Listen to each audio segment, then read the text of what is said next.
Well, first of all, they have already put a helmet and a bulletproof vest on Lenin, who is lying in the mausoleum.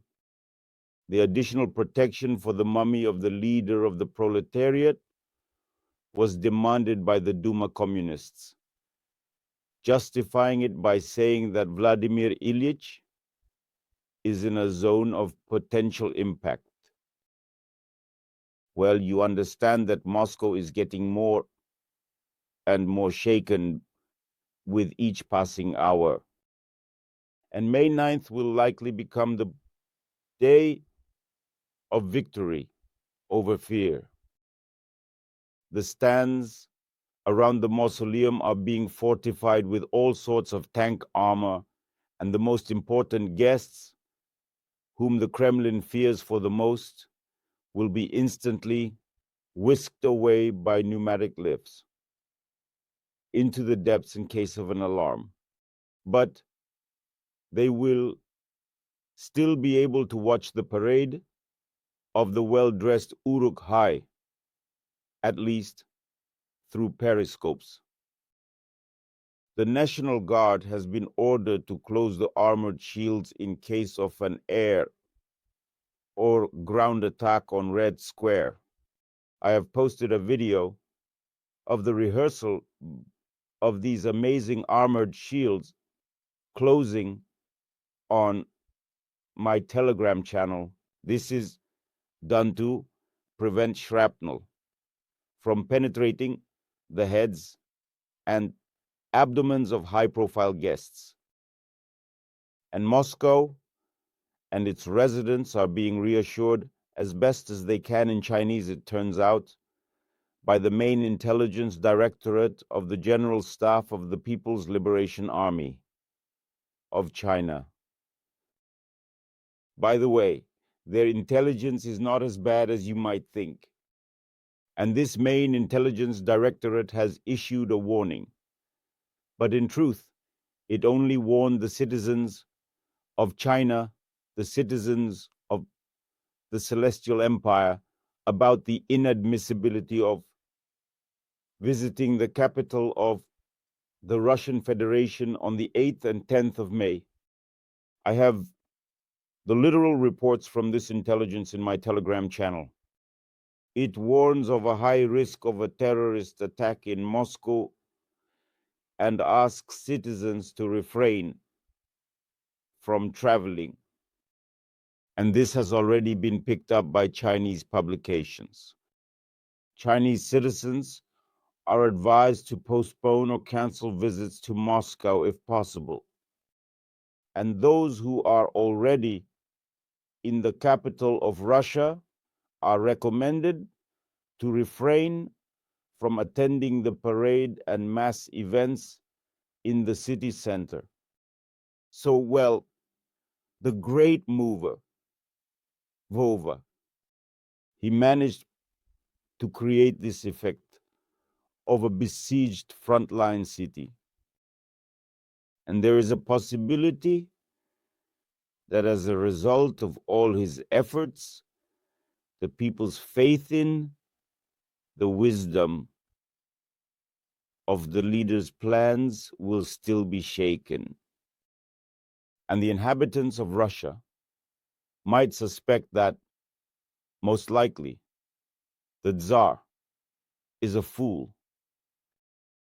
And if the inhabitants of Russia receive substantial evidence that this is indeed Shao the case, they will love Putin even more.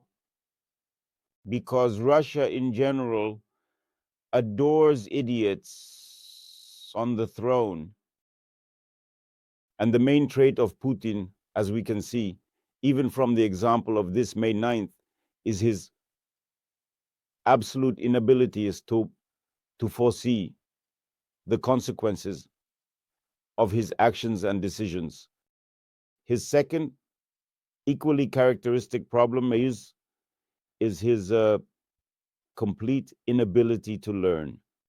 The tragedy of the war, which this Botoxed KGB officer planned, truly planned to pull off in 3 days, and which has turned into a multi-year ruinous, blood-sucking, deadly nightmare, has taught him nothing.